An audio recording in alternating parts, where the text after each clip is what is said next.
Bonjour tout le monde, heureux de vous retrouver. Aujourd'hui, on va appeler ça l'inconnu de la plateforme. Ça aurait pu être le Netflix de la semaine, mais le film a quand même 15 jours, ou 3 semaines, je sais plus.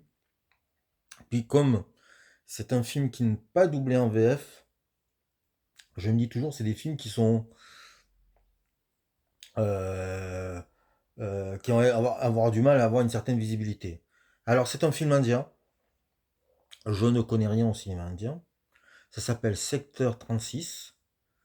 Et bah, je vais vous en parler, je vais vous donner envie. Alors oui, d'abord, on n'est pas dans le cinéma. Alors je vais dire sûrement des bêtises, pardonnez-moi, mais on n'est pas dans le cinéma de Bollywood ou du tamoul. Je sais qu'il y a des différences.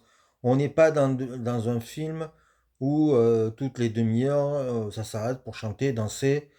On n'est pas aussi dans le gros film d'action où il y a des effets spéciaux numériques qui dégoulinent et qui bavent. On n'est pas du tout là-dedans. Moi, j'ai essayé d'en regarder quelques-uns. J'avoue que j'ai du mal. Je ne juge pas.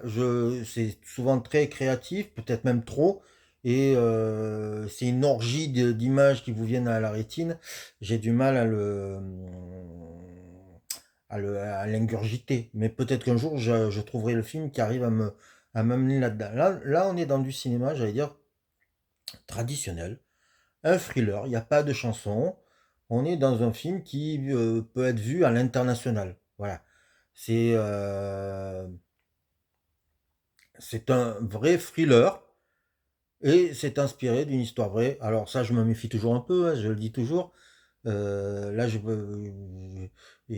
viens de voir le Conjuring 3 et il y a quelques temps, j'avais vu un documentaire sur la même histoire qui s'appelait Le Diable et moi, ou Le Diable selon lui. Et bah, c'est euh, mettre en gros de se tirer d'une histoire vraie alors qu'il y a juste un argument de 2 pages vrai et le reste c'est que de l'imaginaire de, de l'imaginaire des auteurs, des scénaristes, des producteurs. Je trouve que c'est un peu dur à avaler, histoire vraie. Donc, je me méfie toujours des histoires vraies. Sachez, spectateurs, que la plupart des histoires vraies sont souvent fausses. Par exemple, Fargo, c'est une blague. Il n'y a rien de vrai dedans. Et pourtant, il y a écrit inspiré d'une histoire vraie. Donc voilà, faut le savoir. Bon, là je suis un peu hors débat, mais je reviens à Secteur 36, c'est un thriller qui se déroule dans les années 80 et on a une image de l'Inde assez crade. On est j'ai- dans les rues les plus malfamées, les plus dégueulasses, les plus pauvres. Alors c'est quand même des vraies maisons, on n'est pas dans une favela ou je cherche le mot que j'ai oublié, mais voilà, vous essayez de me comprendre. On n'est pas dans des maisons faites avec des toiles de fer, tout ça, mais on est quand même dans des quartiers qui sont quand même, on voit très très très pauvres. On est dans le début des années 80, je l'ai dit, et des jeunes filles, des enfants disparaissent, et tout le monde s'en fout.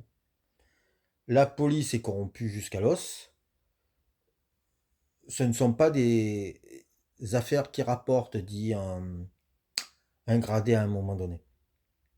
Et puis, il y a un policier qui a mis le coude dans le monde de police, qui aurait pu être intègre, mais voilà, il s'est laissé faire, il s'est laissé engouffrer, et puis voilà, donc il n'a pas fait d'effort, mais voilà, un jour,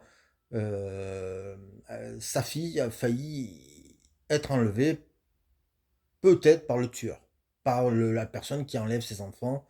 Voilà. Donc, du coup, bah, il va se sentir une mission et il va vouloir trouver le serial killer. Voilà. Donc, on est dans une histoire assez, je veux dire banale, non, mais qu'on a déjà vue, hein. L'intérêt, c'est que le film est vu à 2 points de vue. On a le point de vue de ce policier corrompu, mais qui va petit à petit vouloir faire éclater la vérité. Et on a le point de vue du serial killer qui est un bonhomme assez banal, grotesque, mais complètement fou dans sa tête, qui ne s'intéresse qu'à une chose, c'est qu'il veut gagner des millions. Voilà. Euh, c'est un film assez intéressant, palpitant.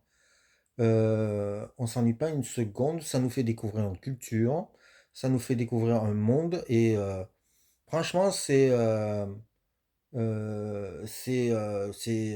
assez étonnant. Euh, Il y a à un moment donné un spectacle donné pour toute la ville qui est joué par des hommes et on se rend compte que c'est assez proche du théâtre No, mais avec un mélange de guignol, on pourrait dire. Et donc c'est intéressant de voir une chose pareille. On a aussi une vision de l'Inde ben, pas agréable, où les puissants ben, sont tout permis et où les pauvres, ben, malheureusement, c'est démerde-toi. Donc c'est vraiment passionnant et les acteurs sont formidables. Et il y a vraiment une ambiance assez qui vous tient en haleine pendant un peu plus de 2 heures. Voilà. Et la fin, elle va vous mettre KO. On s'entend pas du tout à ça. Et il y a une scène d'anthologie qui doit durer une dizaine de minutes et qui n'est juste qu'un face-à-face entre le flic et le serial killer, qui est une scène qui est à la fois tragique et drôle, qui est à la fois flippante et grotesque, et ça donne une scène complètement folle. Vraiment un film passionnant à voir. Secteur 36, j'ai pas noté le nom du réalisateur. C'est un nom indien à rallonge et je l'ai oublié, je suis désolé. Mais c'est vraiment un film génial.